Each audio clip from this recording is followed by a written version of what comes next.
the glass from Nubani being shattered, Terry Crews as supposable voice actor, and the greatest 2D Overwatch cinematic to date. And now that we are in the future, and now 2 of these were a lie, yet people didn't care, cause Doomfist is cool as shit. Unlike other characters that just had a cut and dry, this is a movement ability, this is the button press to live, the dev just said fuck it, and gave him 3 movement abilities with no range whatsoever. The movement was your button to live, and that was not easy with the ginormous hitbox. 250 HP in a game with stuns galore. One mistake and you die. Doomfist had 2 main ways of getting kills, and his punch definitely killed. Outside the beta being able to casually one-shot a Bastion, Doomfist punch on release did 100 base and 150 if they hit a wall, meaning you could make any Mercy your bitch. And with the chunkier ones, you had a shotgun that sure did only 66 damage, but could be shot 4 times in a second. This sounds absolutely overpowered, yet it's balanced by there being a loud charge up, and if he misses, he will hit a wall and get deleted. The punch is the main way Doomfist gets his kills, and although you could do this repeatedly in the metal ranks, people in higher ranks would adapt, and the punch couldn't be solely used. And that's when Doomfist players truly realized the power of his slam.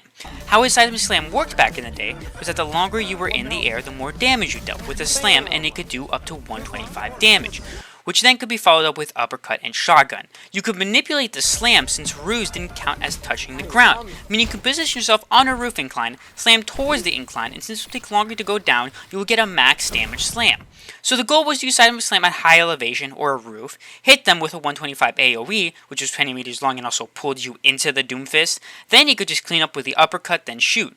The uppercut also stun locked your movement the entire time while airborne, meaning Doomfist couldn't miss the follow-up shots, and if he was in danger or missed the slam, he would just use punch as an escape tool.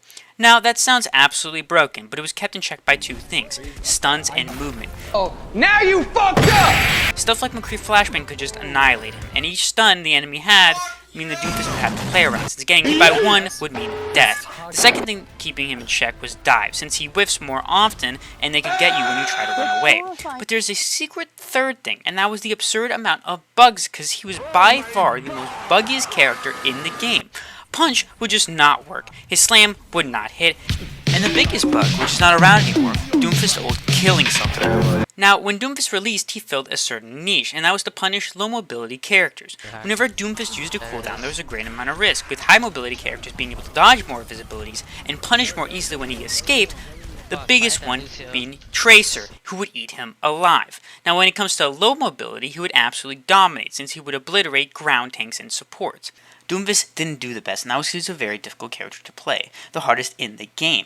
This made him not very good for the majority of the player base, since the amount of skill needed to play this hero at a base level is so high, and punishing him was so much easier. At high level, let's say God's Miracle, they don't have a Tracer or McCree, which were the 2 most popular DPS and would roll you, enemies would save cooldowns for you, they would be more vigilant on your slams, and if you were dying too much, why wouldn't you start to bet Doomfist, is what I would say if you were a bitch. So, what if you get outperformed by the no lives on 50 grams of Adderall?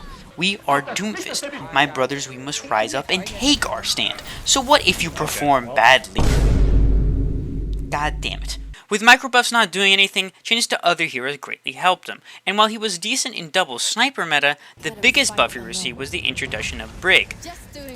Brig brought the meta of goats, with ground tanks being more popular and ground supports even more, and while Brig herself was pretty good against Doom, she was great against the dive characters Doomfist struggled against. This led to Doom Goats, because he would bully ground tanks and could easily take out Ana, the backbone of the team. And although tanks did not like Doom, if you had this, you could deal with them. Thing is, supports did not have this. That's why they were playing support. Since they are the most vocal and buy the most skins, Doomfist didn't just get nerfed, he got nuked into the goddamn Doomfist stratosphere. is a fun hero smile.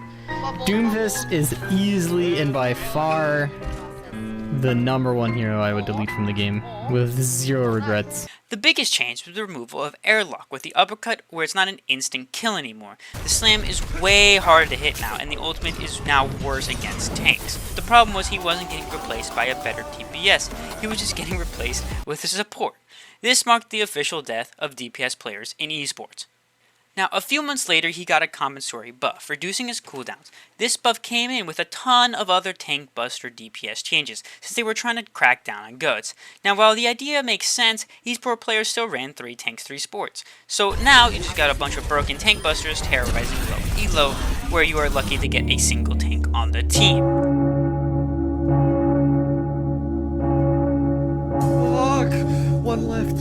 pick Reinhardt. Please pick Reinhardt. Please pick Reinhardt. Please pick Reinhardt. I don't want to know what you think of me now.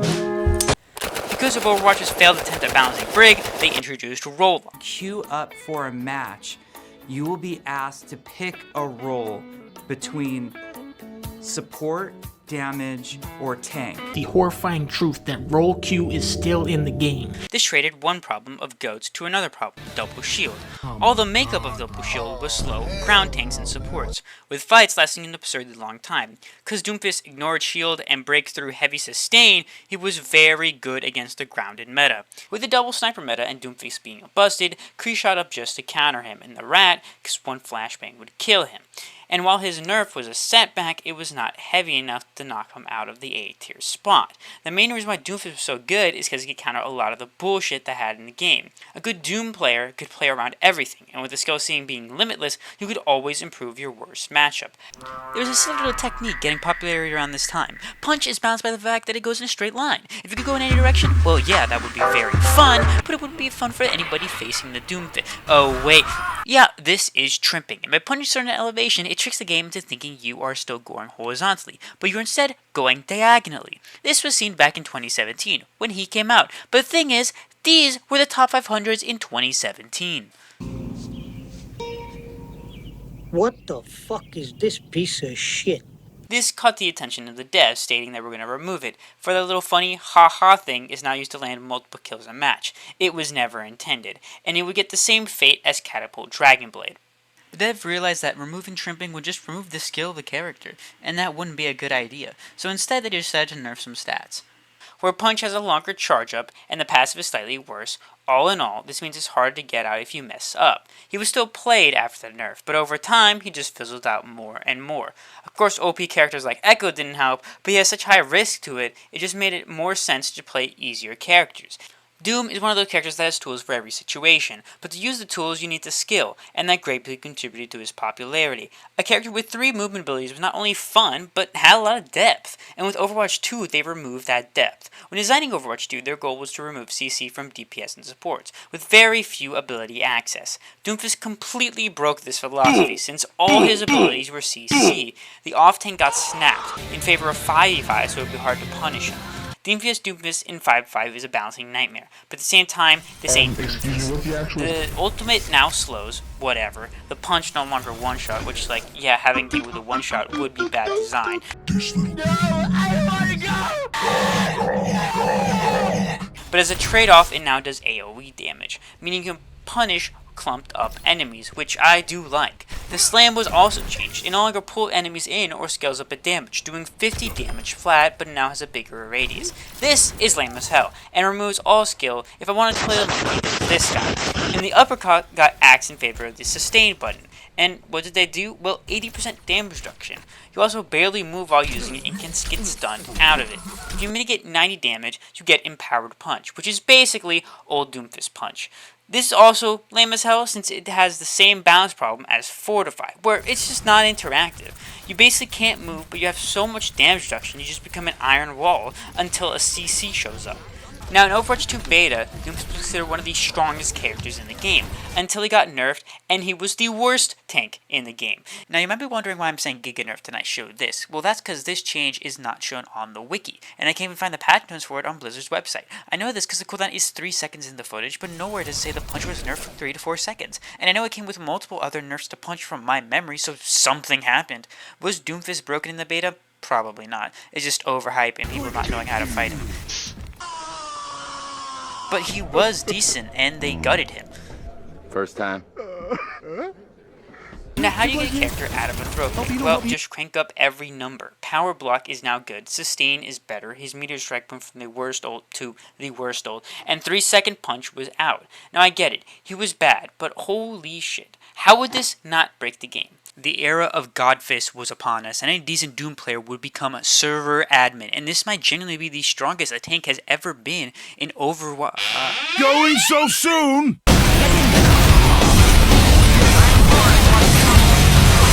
But to many support players' delight, Doomfist would get the Genji treatment, and get nerfed in a week. And just as they giga buffed him, they slaughtered him in his hotfix, being worse than he was in Season 1. Doomfist sucked, and while top ladder Dooms can make him look OP, the average player sucked at him, leading to having a very low win rate. The devs would crack at him with different approach, with small buffs, but the cool one I want to talk about is resistance to stuck projectiles while blocking. This would only affect Magnetic Grenade and Pulse Bomb, but it gave him some much needed counterplay to these abilities, since getting hit by them would basically always kill you. One thing many people had a problem with was a Doomfist ultimate, and not like supports crying that it was OP, it was one of the worst ults in the game. The problem with this ult is that when you landing, you can get deleted, and not the enemies. I'm talking about the Doom, since you can just throw a sleep or a hinder right where he lands, and he can't do anything about it. The reason why you would even attempt this heavily punishable ult is that the center will one-shot any squishy, but anybody who has more than 2 brain cells ain't gonna get hit by the center, and the outer ring does like no damage. Since it basically allows you to pop it and immediately become invulnerable, players would just use it like shitty primal, where if they were about to die, they would pop it and go back to their team. The devs realized this is just stupid, so they made it where you can get healed while in the ult, and this will fully heal you.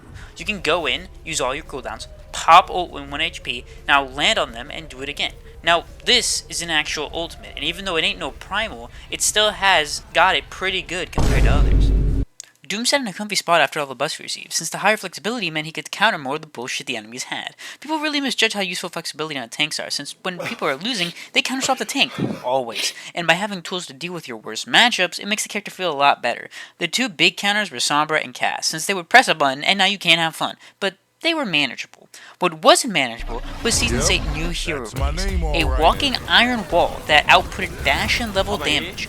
Maga would literally hard tunnel you, since that is how the kit is made, making it so you can't do anything, and your one survivability tool doesn't matter, since if you don't punch away, you die anyways, and the ultimate is a hinder for 10 seconds, basically guaranteeing death. Basically, this was the worst time for any Doom player. Season 9 came around and had a big meta shakeup, basically increasing all HP and making bullets bigger, which results in less one-shots. Hitboxes that couldn't be increased got damage buffs instead, and Doom just got the best one considering everybody's HP went up by 25% and Doomfist damage went up by 40%. Now you gotta remember that Empowered Punch increases damage by 50% of the punch, so Empowered Punch went from only 6% of a player's HP to 70, which is massive considering that the window to save yourself is already non-existent. You also gotta remember that the DPS passive was introduced, meaning more self-sustaining tanks were in the meta, and a lot of brawly tanks that required a lot of resources were horrible. With this, Doom became one of the best tanks for Season 9. But as typical Blizzard fashion, instead of nerfing, they buffed a ton of characters hurt most by the DPS passive.